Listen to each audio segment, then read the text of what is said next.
Hi guys, this is John Callum from KHL Motorsport. I'm making a quick update on Project Coupe 4-wheel drive. So let's first start with the drums, as you can see here. Reason why it has drum brakes in the rear is because we got the rear suspension assembly from a 1996-1997 Subaru Legacy.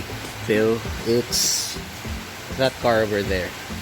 The Coupe actually had 4-wheel disc brakes, so it's a bit of a downgrade, but well, you can always upgrade it to rear Subaru discs at a later date.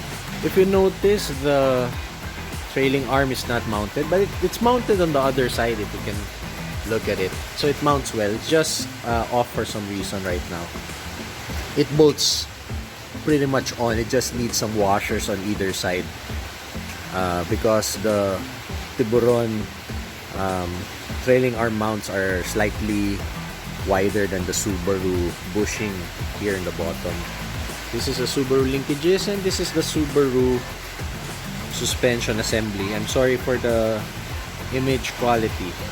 We've modified the mounting areas here in the top where it mounts to the body, so it bolts on and off, but it took a lot of work to make it bolt on.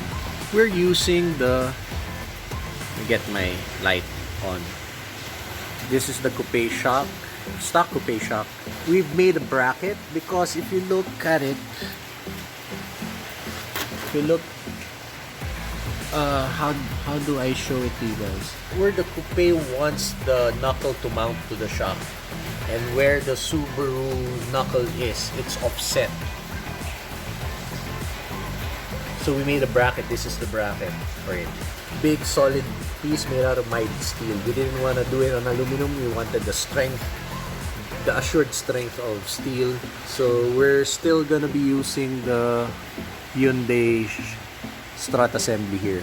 Axles are supposed to be at this part. So we're having the axles custom made for it. Let's proceed to the other side. It's a bit more accessible here.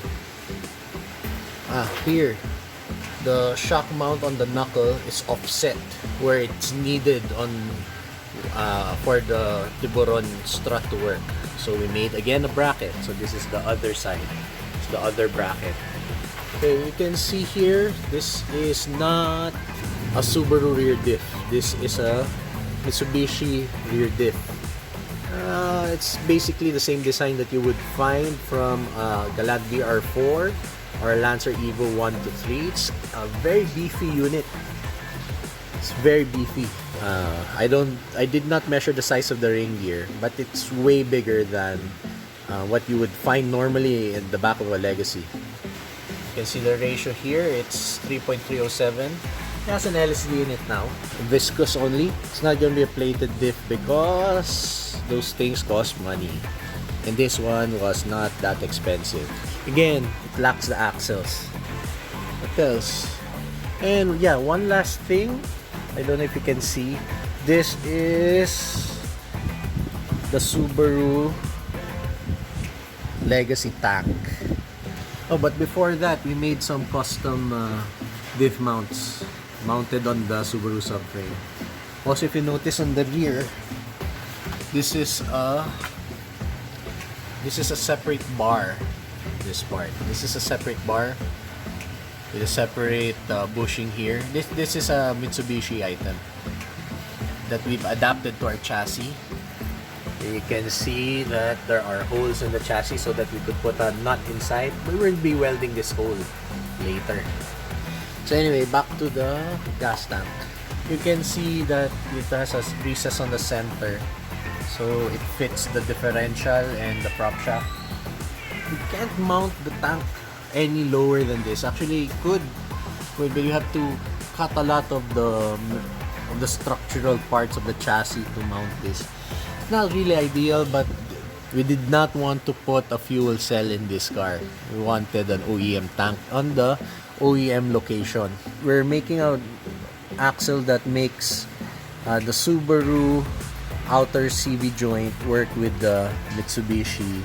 As far as the rear suspension is concerned, what we are lacking, probably we'll swap the rear strut for some coilovers so we can adjust the height. It's a bit tall. And it lacks an anti-roll bar. Once we put the coilovers, the axles, and anti-roll bar, the rear is complete. Then we'll be working on the gas tank. In the making of this video, we still don't have an engine for it yet, but I guess you could guess what engine we'll be putting in this car. Anyway guys, that's it. I hope you've enjoyed seeing this brief update of the Hyundai Coupe 4-wheel drive. Anyway, see you guys next time.